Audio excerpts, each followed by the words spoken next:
Japan for just a moment to the year 1965.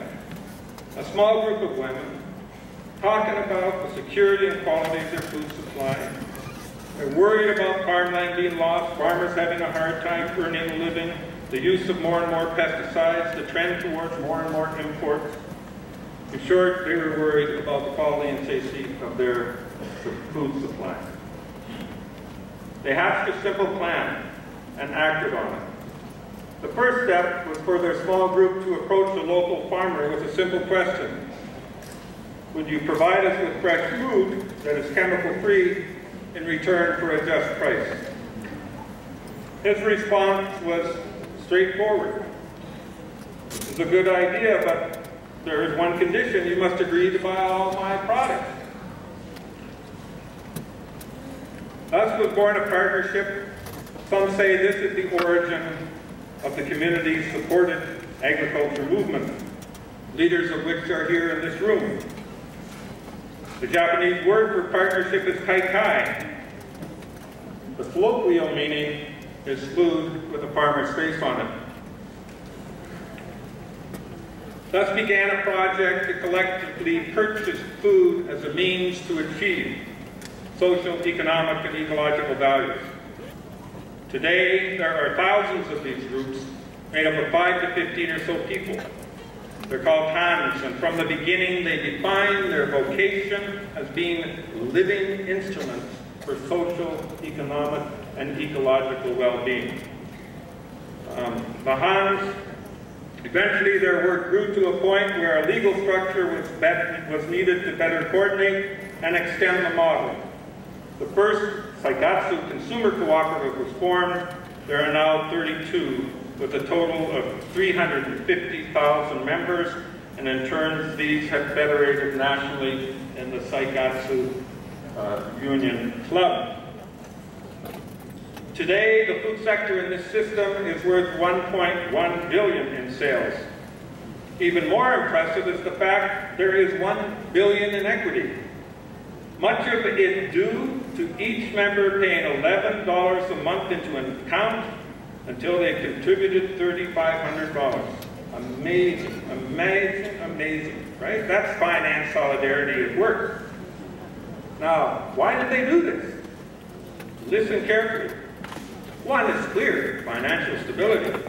Second, as living instruments, active in building a healthy and secure food system, they see themselves as co-producers and co-investors of the food system that they feel needs to be created. And third, as citizens, they want to preserve and defend their democratic rights and their autonomy. Imagine, there's a certain level of consciousness there that is very inspiring. Now, this extends itself into other parts of the system. And I want to give you just a brief example, just so you can see the impact, because this is the way we're going to have to think, I think, much more systematically about how we build our values and concretely express them.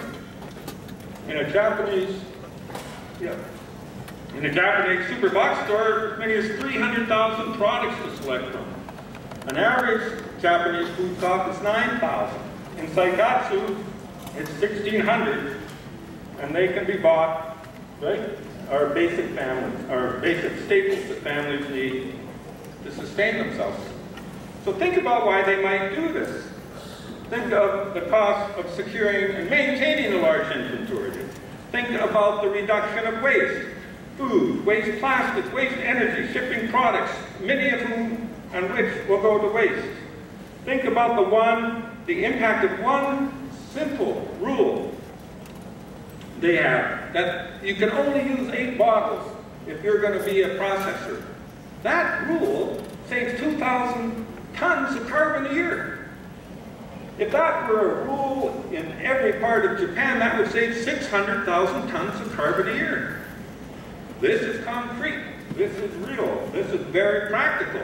And it is very, very much a function of these people seeing themselves as co-investors, co-producers of the world they want to live in.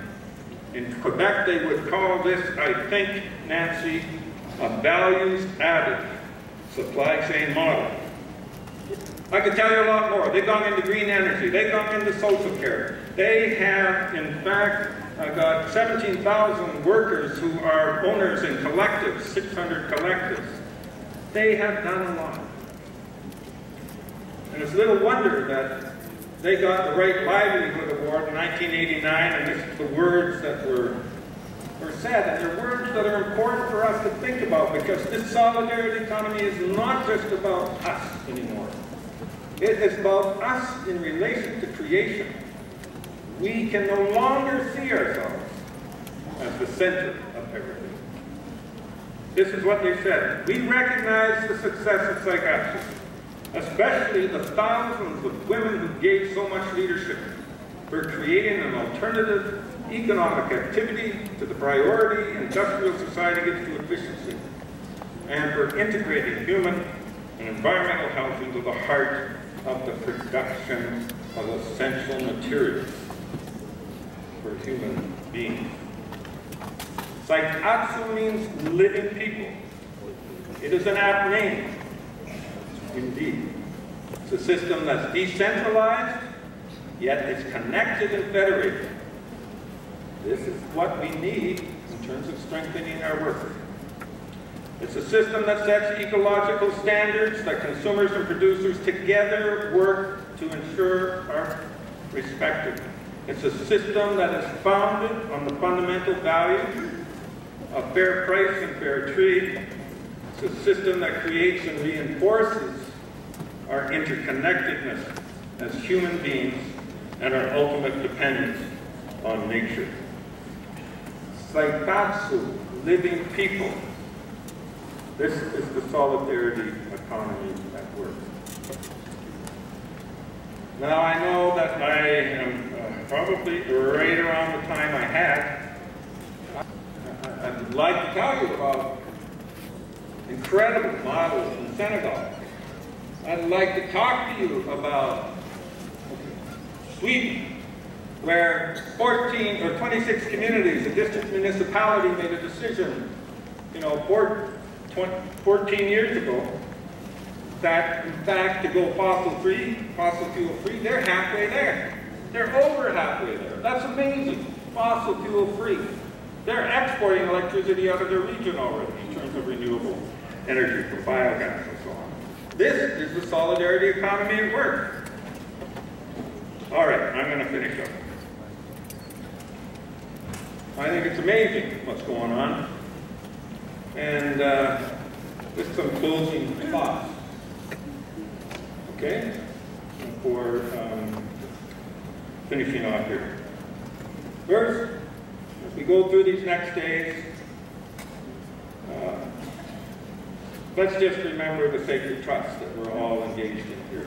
At the end of the day, this is creation in a nutshell, and that's what's under threat. Let's use our time together as a gift, energetically and with gratitude. Let's not forget the harsh realities that compel us to resist and build. Let's not fool ourselves that we can grow our way out of the mess we're in. We've got to power down, reduce our footprint, and share more fairly. We can't do everything all at once. Focus, intention, and strategy are critical to expanding the space we occupy in the solidarity economy. What we face in the years ahead is not going to be easy or simple. The times we are living are not like in the past. They're unprecedented.